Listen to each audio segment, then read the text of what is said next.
Para cada problema na sociedade, o sistema tem uma solução. Essas soluções normalmente jamais seriam aceitas em situação normal. Qual seria essa situação normal? Você conseguindo sobreviver dignamente com o seu salário. Você tendo um país onde um assalariado pode viver bem, com dignidade, como acontece em outras nações de primeiro mundo. Por isso mesmo é que são tão disputados os espaços nesses lugares. É tantos imigrantes pelo mundo todo querendo ir para lá. Não é por causa da cor da bandeira, não é porque o país tenha paisagens bonitas e etc. Mas é porque tem uma condição onde aquele indivíduo considerado de classe mais baixa da sociedade consegue também ter uma vida digna. E isso faz com que o país como um todo ganhe. Não adianta um país ter muitos milionários, mas a maior parte da população viver na pobreza. Isso vai gerar violência mais cedo ou mais tarde. Se a gente pensar sobre fim de mundo, imaginemos que nós soubéssemos o dia que isso vai acontecer e começássemos a estocar alimentos na nossa casa. Mais cedo ou mais tarde, alguns dos nossos vizinhos ou amigos saberiam que nós estamos estocando esse alimento. E no começo eles caçoariam de nós. Mas quando finalmente chegasse o fim do mundo, todos estariam na porta pedindo esse mesmo alimento, agora que o fim do mundo finalmente chegou e ninguém tem mais. A pergunta é, eles iriam respeitar a sua soberania, o seu direito à propriedade, o seu direito de dizer não, já que você os avisou e eles caçoaram de você? Eles iam respeitar esse direito, iam pensar nisso? Ou o que viria na mente deles seria que, olha, se eu não conseguir esse alimento, eu vou falecer e os meus também. E aqui tem e eu vou levar, seja da maneira que for. Então é isso que acontece, meus irmãos, e é aí que está a relação. Se todos na sociedade tivessem uma vida digna com o seu salário, e os governos insistem para garantir isso, da igualdade de verdade, não o que querem fazer aí, as coisas seriam diferentes. Aí sim é que você acaba com a violência, dessa maneira. Mas você sabe que estamos muito longe disso, principalmente aqui no Brasil. Os alimentos, como um simples cafezinho que era oferecido, e já tem muitos lugares que não estão mais oferecendo, né? Era comum em consultórios, até em oficinas, você ter o cafezinho ali para tomar. Muitas já estão tirando devido ao preço. 1 quilo de café chega a R$100 hoje em dia. É um verdadeiro absurdo, ainda mais sendo o país um grande produtor de café, se não o mais. E diante disso, o sistema já começa a criar soluções mirabolosas. E diante disso, o sistema já começa a apresentar soluções mirabolantes. Esse não é o tema do vídeo, mas foi o Rogério Lima, nosso querido irmão, que nos mandou aqui, um dos principais comentaristas do canal e que manda dicas excelentes.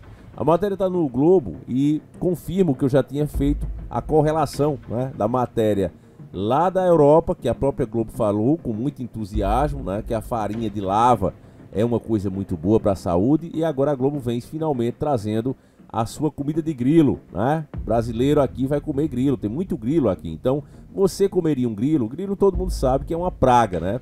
Rico em proteína e com baixo impacto ambiental. Insetos são recomendados na alimentação. Uma matéria de 16/2/2025, ó.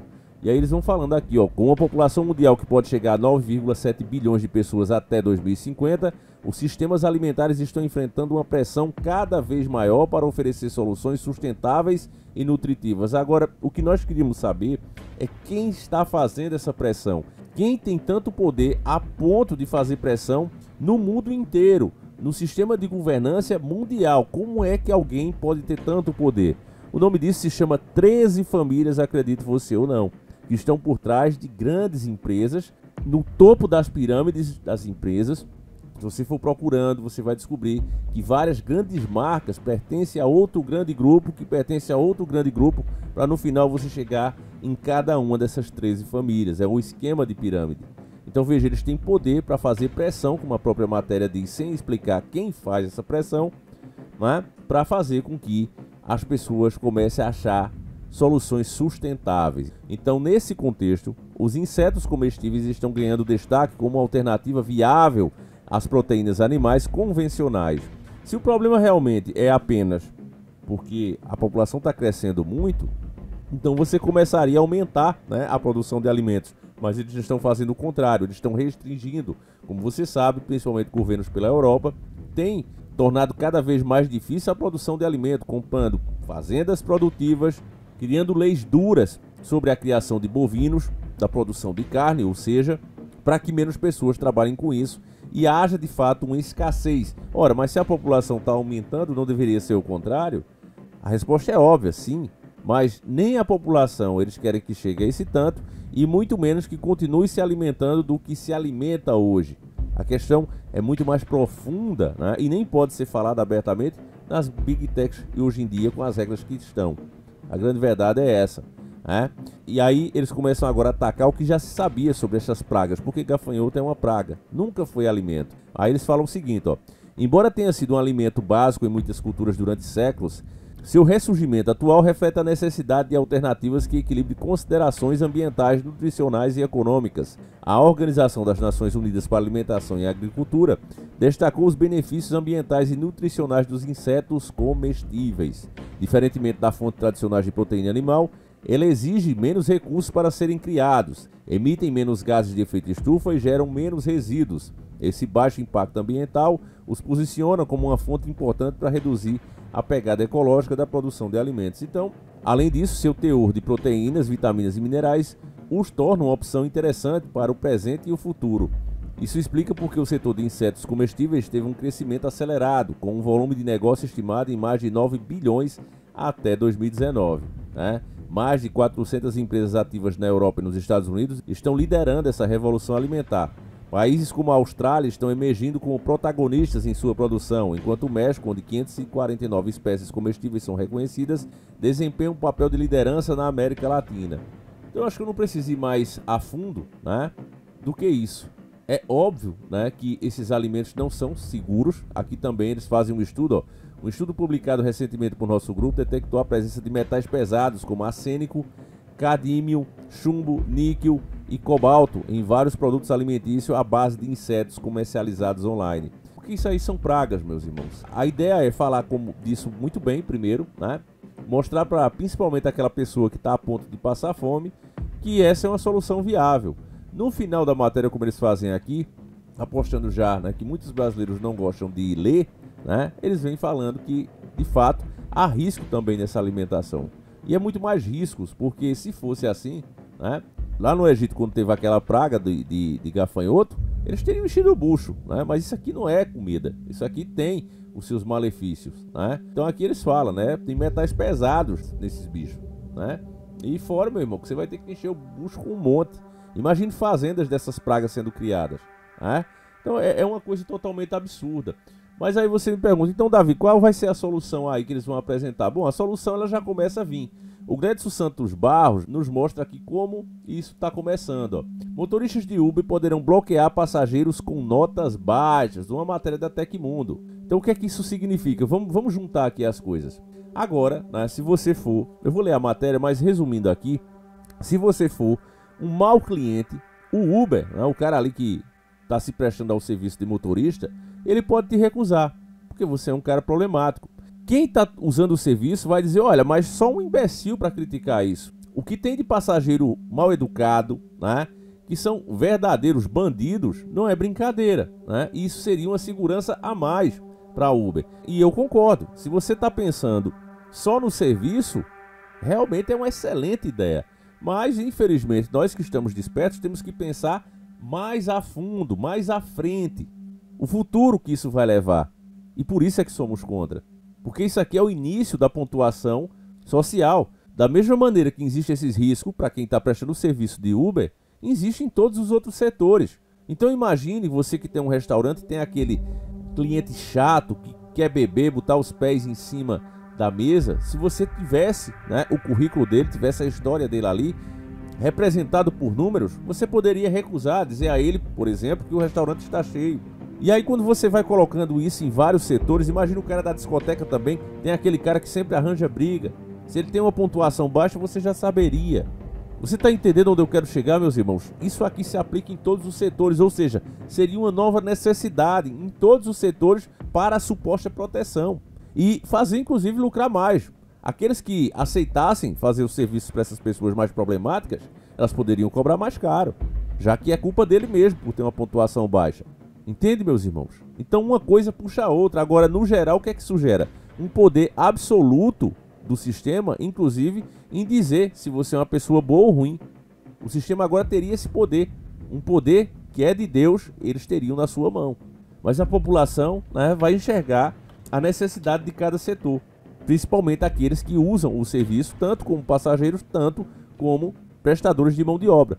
Porque o bom cliente, aquele que não causa, né, no caso aqui do Uber, que não causa problema, ele também gostaria de um desconto, já que ele é um bom cidadão e se comporta bem. Então a proposta ela parece ser excelente, maravilhosa, parece ser uma coisa divina, né? Você puniria os maus e recompensaria os bons. Olha, coisa de Deus, né, meu irmão? Não é à toa que eu creio que o anticristo será um grande sistema. Tá aqui a ideia.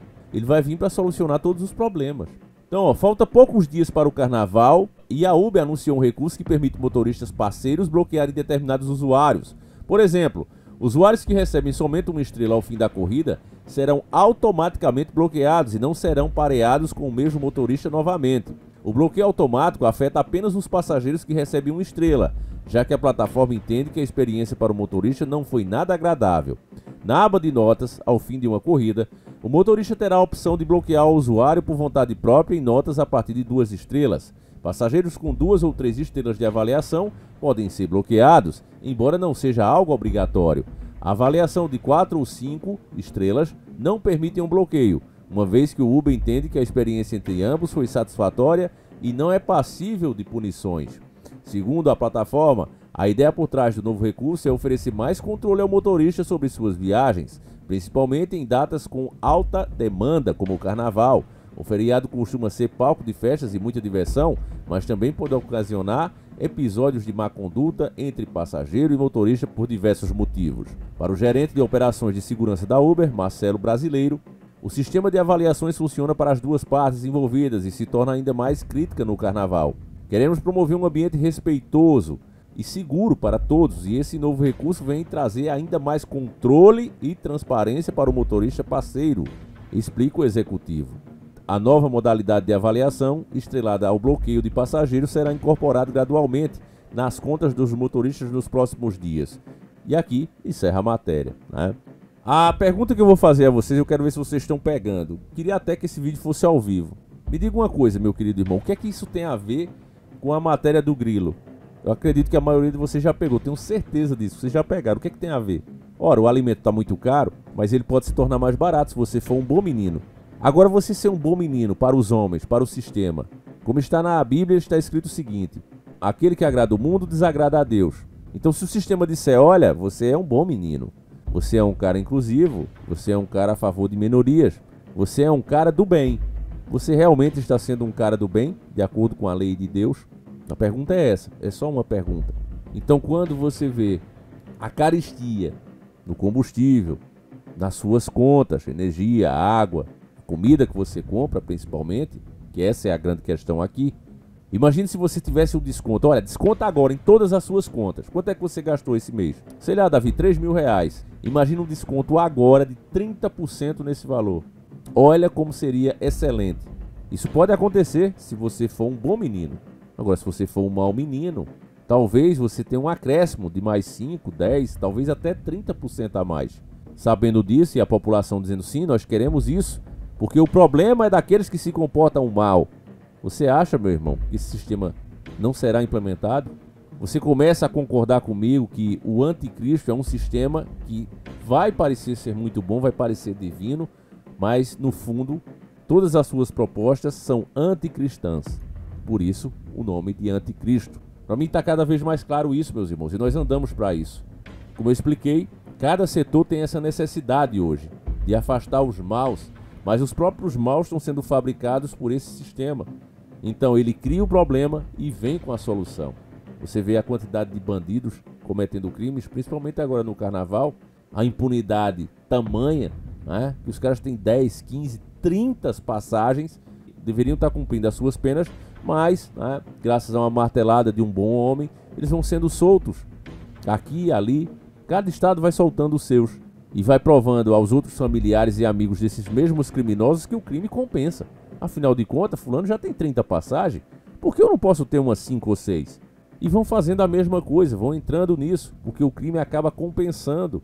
Diante disso, meus irmãos, Salve-se quem puder. O sistema está vindo com tudo. E o povo, infelizmente, ainda continua achando que isso aqui é teoria da conspiração. Como eu disse para vocês, meus irmãos, a gente está cada vez mais provado. Isso eu também falo no nosso velho diário. Essas ideias, esses planos, não tem como sair da mente humana. Eles saem das mentes do próprio demônio, aquele que está acima da pirâmide. Aquela luz branca que você vê iluminando tudo, por isso que vinha o nome Ilumi, né? Lembra disso? Ilumi, né? Porque eles acreditam que foram banhados na luz da sabedoria do antigo querubim que se revoltou contra Deus, que não é outro a não ser Lúcifer. Então são ideias e planos milenares que foram feitos etapa por etapa e nós estamos vendo a conclusão desse grande sistema. Muita coisa vai vir, meus irmãos, aperte os cintos e o povo vai aceitar isso com um belo sorriso otário na cara. Esse vídeo acaba aqui, eu espero que você tenha gostado. Se isso aconteceu, dá aquela compartilhada, aquela likeada e comenta, isso ajuda muito. Como é que você está vendo as coisas? Velho Diário do Davi, ainda disponível, tudo sobre a paranormalidade e as entidades no Velho Diário do Davi. Lá na Hotmart em 10 vezes sem juros. Vou ficando por aqui, meus irmãos, que Deus proteja e abençoe cada um de vocês. Um abraço e nós seguimos juntos. Fui!